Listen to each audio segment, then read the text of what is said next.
great good morning to everyone. I am your host, Javelin Gili, and today we're going to talk about something interesting. And we're talking about something that defines our everyday daily lives. And that's the information age, or also known as digital age. Think about it. How fast can you send a message today? Yes, a few seconds, right? That's how powerful our world has become. It's highly modernized, automated, and data driven. Information can now travel across the globe instantly. But what is information age exactly? Yes, it's the period that began in the late 20th century where computers and networks made information easy to access and share. According to James R. Messenger, who proposed the theory of the information age in 1982. This era is powered by computer interaction and real-time communication, built for convenience and user-friendliness. But not all perfect. But the rises of the technology also brings challenges like misinformation and digital dependence. As we go deeper about the information age, my ctto would be share about the information age for you guys. Let's watch this. As man evolved, so did the way we handle information.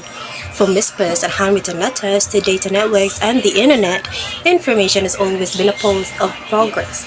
But how, exactly, did it all begin? Let's trace the history of information age. When did the information age really start taking shape? It began around the 1960s and 1970s. By then, the world had started producing so much information that people couldn't keep up.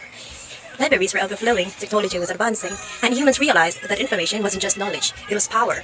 But we were unprepared for how fast it would grow.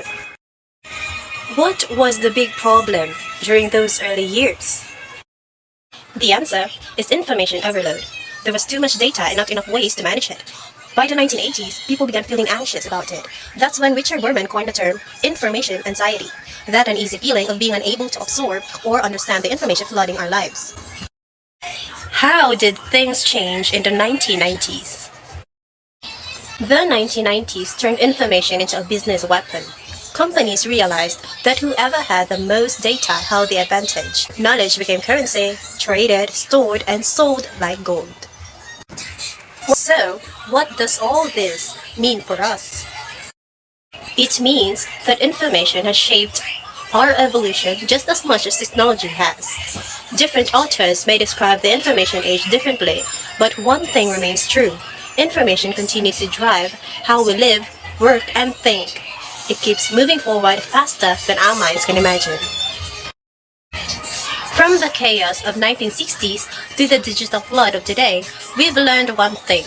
Information doesn't just surround us, it defines us. The information isn't slowing down, and the question now is not how we'll keep up, but how we'll stay wise in a world that never stops talking. According to Robert Harris in his article, which is The Truth of Information Age, what do we get balanced view of reality in today's world full of information? Choose and compare multiple sources of information because selection is a viewpoint. This helps us see different side of an issue and being misled by one-sided or being biased information.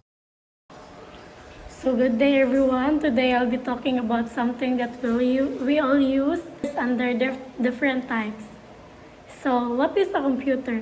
So a computer is an electronic device that helps us process data, solve problems, and make tasks easier and faster. So from schoolwork to entertainment and even business, computers have truly become a big part of our lives, or our daily lives. So now let's talk about the different types of computer. So first, we have the personal computer, or also known as PC.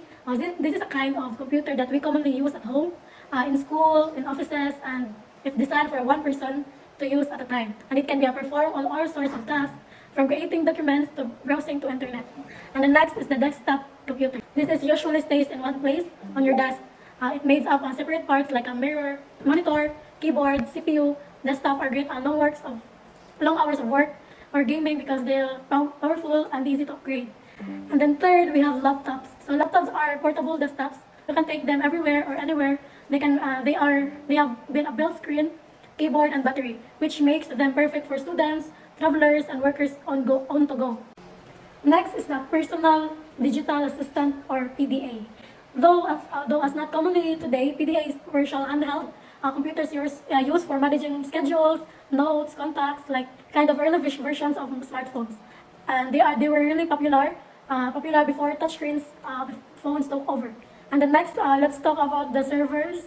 A server is a special type that provides data or services to other computers connected to a network. For example, when you browse the internet, your device connects to a server that stores the website that you want to visit. And then we have the mainframes.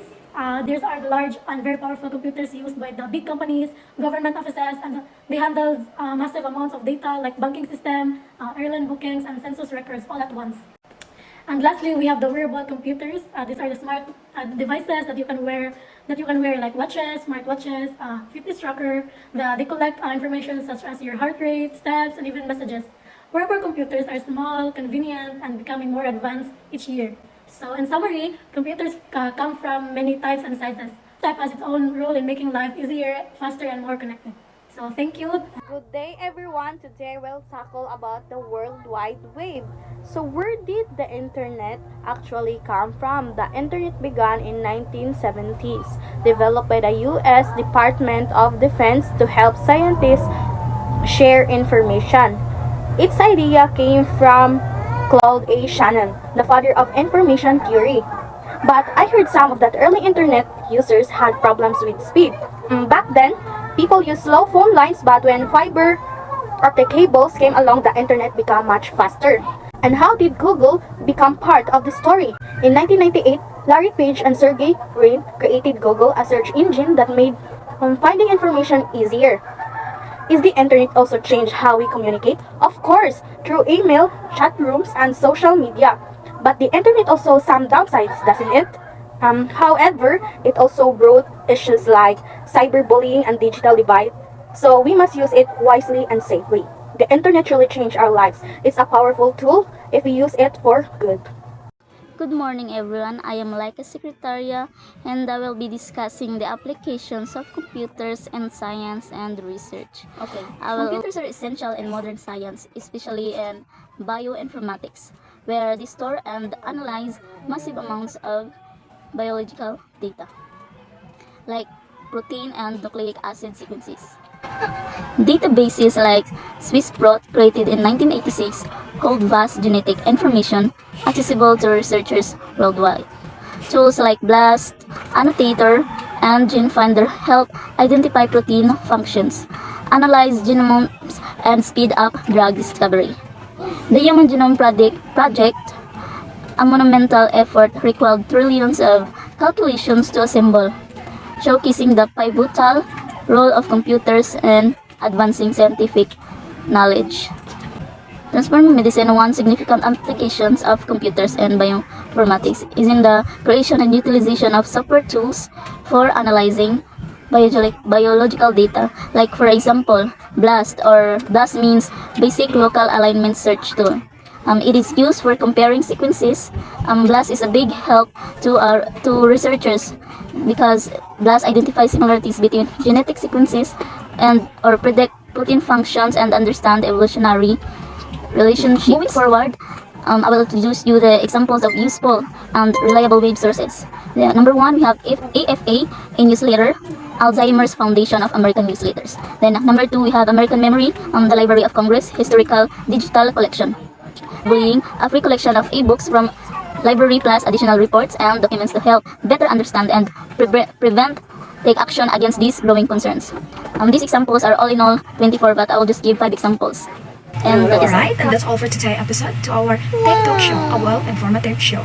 And a very thanks to our Katech mates for sharing their knowledge about the information age. And also big thanks to our watchers, our Kateki, to also provide us time to watch this video. And I hope you learned something today. That's all. Thank you. I'm your host, Javelin Lin.